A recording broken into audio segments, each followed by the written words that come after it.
Hi everyone, I'm Dr. Gretchen Hawley, physical therapist and multiple sclerosis certified specialist. I want to talk about heat intolerance right now because there's a lot of confusion around what heat intolerance is, and not only that, but what we can do about it. So let's dive in. A few years ago, I had a client named Pam who has multiple sclerosis, and she came into the physical therapy clinic to see me, and she was saying how worse her symptoms had felt, specifically her spasticity and her fatigue. She was explaining to me how they've been worsening over the last few days and that she really felt like her MS was progressing, that she was transitioning from relapsing remitting MS to secondary progressive MS.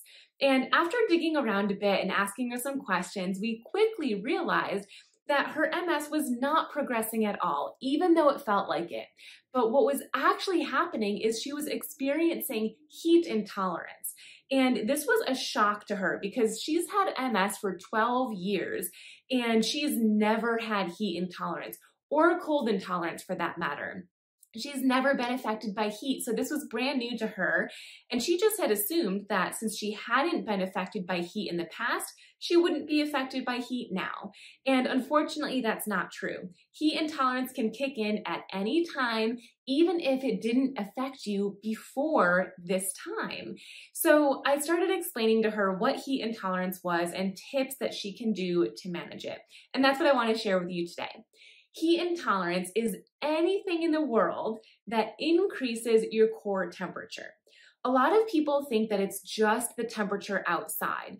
And yes, the temperature outside can absolutely increase your core temperature, for sure. But that's not the only thing. To give you a few other ideas, stress, our physical and emotional and mental stress can increase our core temperature, causing worsened symptoms. Or exercise. We know exercise is good for us, but it can increase our core temperature. And when that happens, it can make any of your symptoms worsen. Or it could be a hot shower, or even a warm shower, or any form of movement. There's so many things that can increase our core temperature, so we need to be aware of those because if you're noticing worsened symptoms, the first thing you should ask yourself is there something happening right now, anything at all that could potentially be increasing my core temperature? And if the answer is yes, that is what we focus on fixing. And the good news is that usually it's a quick fix. Heat intolerance is one of my favorite symptoms of MS because it usually does have a quick fix. So we'll get to those quick fixes in a second. But before we do, I just want to bring something else to your awareness.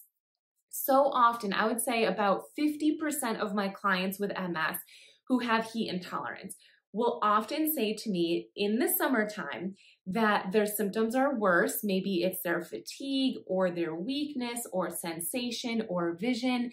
Any of their symptoms are worse, even though they're sitting inside in air conditioning. And I can understand why this is a confusing piece of information because you would assume that if you're inside in air conditioning and your skin is cool, that you're actually preparing yourself to avoid or reduce heat intolerance.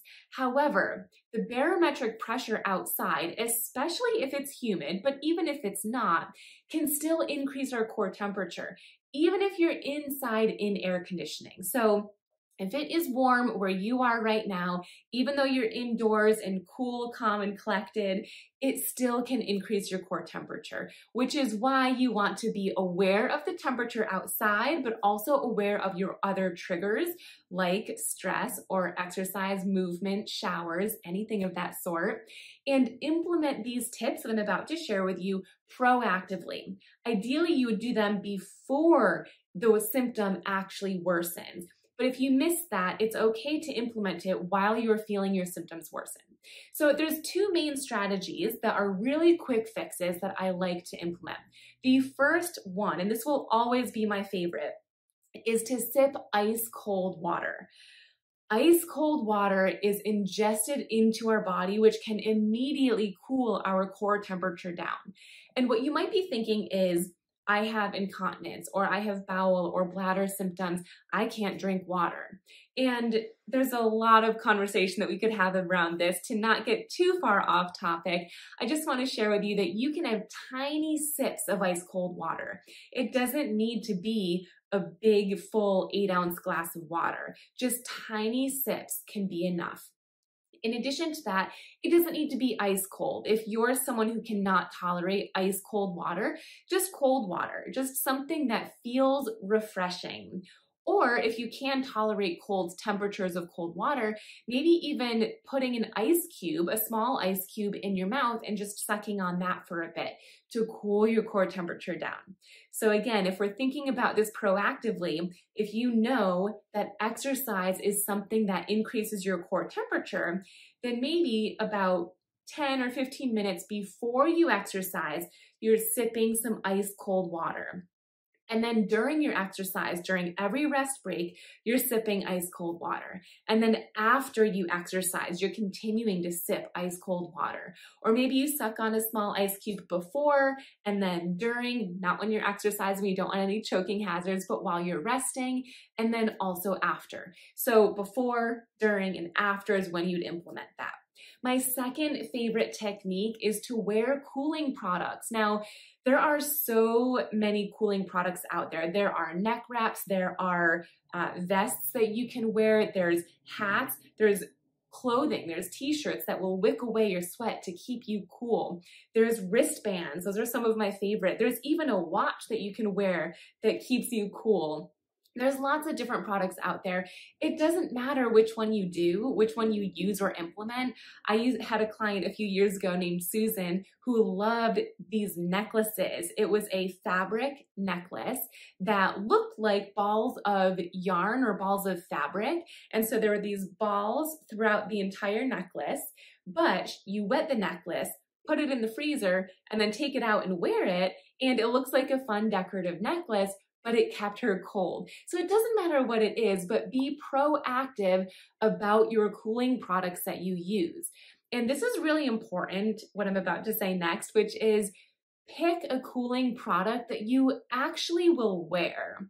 So often, I have clients who will get this really expensive, really big and bulky cooling vest, but it's so big and bulky that it adds weight to them, especially when the ice packs are in there, and it's harder to move around, and so they just never wear it. They forget that they even own it. The best cooling product for you is the one that you will actually use and wear and utilize.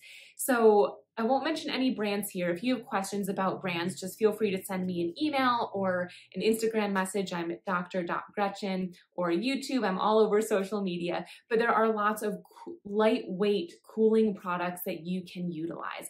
And again, you'd want to implement that before, during, and after.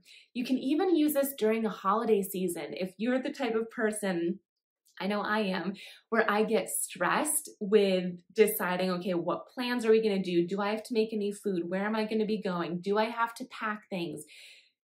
That can cause heat intolerance. So before you start thinking about, okay, what do I need to do for Thanksgiving? What do I need to do for Christmas, for the 4th of July, for whatever holiday is happening next?